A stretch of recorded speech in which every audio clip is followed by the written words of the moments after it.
make a cumbia your abuela could dance to. Selena, prayer of the first gen, ni aquí, ni allá, queen of Peruano.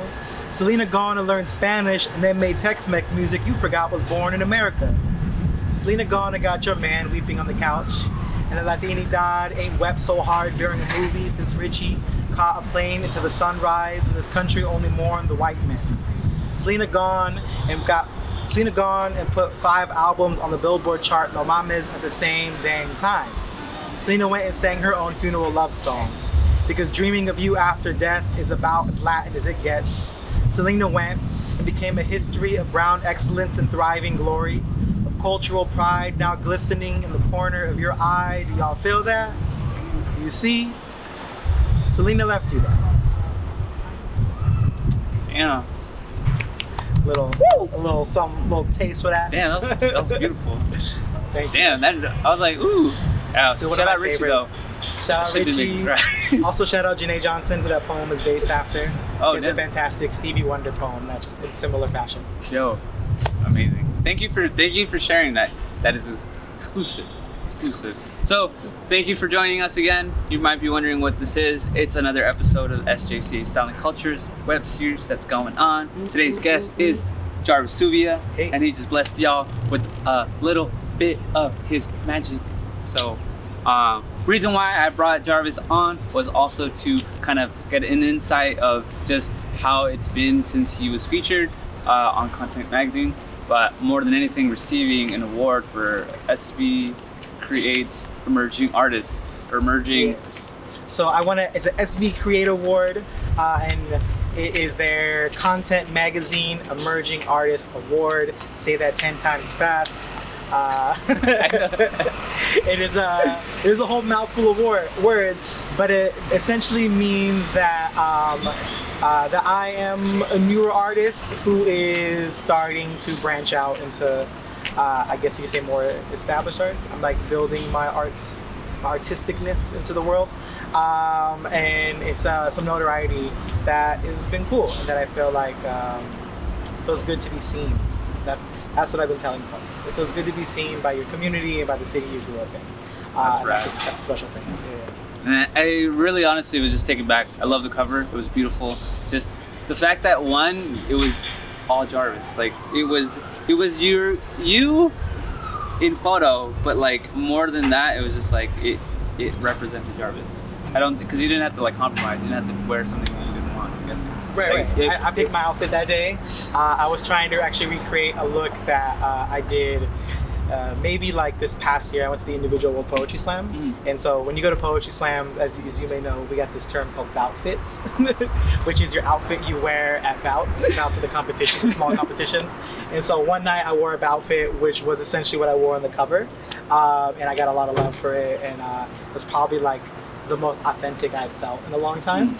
So I said for this cover, I want to recreate that look and kind of bring it out.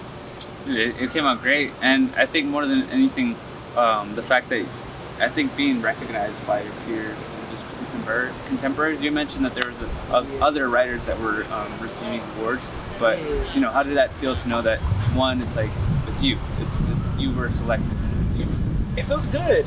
Because the people who won the award, the SV Creates laureates, who have at least a decade more of artistic of craft, working towards that craft, than I do, and as far up as like this year was the first year they did the On the Page Award, which is for folks who are doing writing on the page, and the awardee was Niels Peterson, who is an older poet who is in his later years in life, in his golden years, you would say, and was like a professor at San Jose State for 40 years. He started the Poetry Center San Jose organization here in San Jose, or helped start that org, which has been around for like 30 or 40 years. He just published a new book, right? And is a little bit of defying the odds of being a poet of, you could say, his age, right? As someone who's still working, creating his craft. So it was cool to see that, and then also like to say, oh, I'm like in that class, right? I'm here next to them, also getting an award, which felt good for me. But also was like, I still want to do that one day. I still want to be that. Well, more than anything now, Like, what do you think really got you to that level? Because I know when I met you 3 years ago, it was like you were coming from already, holding competitions. You were already in San Francisco State, like you were competing, you were doing these kind of things. But what do you think kind of gave you that extra next level boost, or just really pushed you to that next stage? I think learning how to do this on my own without slam, as many like poets are finding out these days. How do you continue doing this work without the competition aspect, without the slam aspect, which I still love. Slam is a home for me. I will always go back to it. But I knew I couldn't stay there for the time being, and I needed, if I was going to develop my work and myself in a way that was like a more honest representation of myself, I had to step away from that field and just kind of like dig inward. And so I spent a lot of time out here just writing poems that I wanted to write, poems that made me feel good, poems that I wasn't necessarily thinking about the audience as much, that were just like, this is what I want to write. And I think in that I found a lot of my voice, you would say, which is what like your post-grad should be about for folks who got out of school or trying to learn writing. A lot of those formative years are like, how do I speak into the world? How do I speak into this work? So I tried to learn that, which I think I'm now having a better grasp on, which just feels good. Well, dang, that's good though, that you were able to acknowledge that and work towards it, and that's really that you're kind of just bringing it all into fruition. Because I think it's once we get those accolades, or just those like little things that you're just like, yeah, I'm on the right track, or it seems like it's really falling into place. But it's not just by chance, but by you consciously thinking about it. Making those decisions, the small decisions you make, right, that build the large habits or things.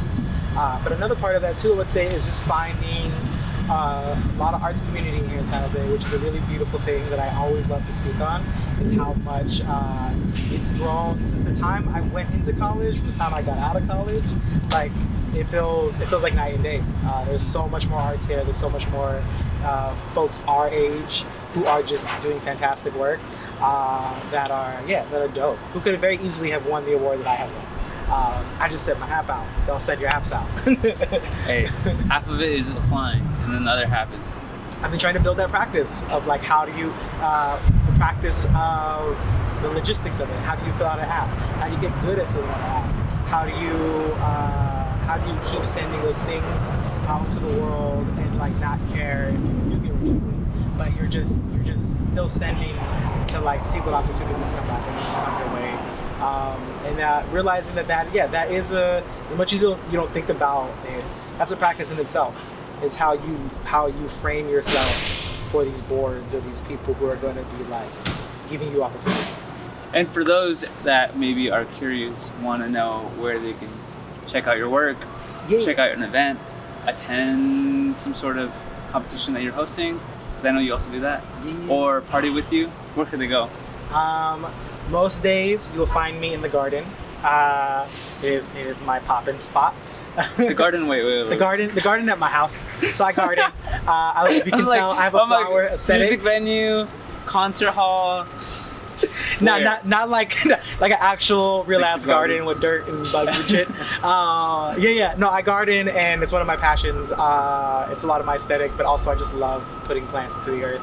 And so I'm usually at my house gardening, but if I'm not at my house gardening, I'm probably out here in the arts world, which is probably a real answer I should have given. I'm like, hey, yo, he has a residency. Residency at the garden. Ooh. Hey, that could be a thing. But so things that I'm doing, I host live lit open mic at Cafe Frescati every first Thursday of the month. The open mic is every Thursday at 7 p.m. but I host every first Thursday. You can also catch me DJing the San Jose Poetry Slam at Caravan Lounge every second Sunday of the month at around, I want to say 7 or 8 p.m. Double check that.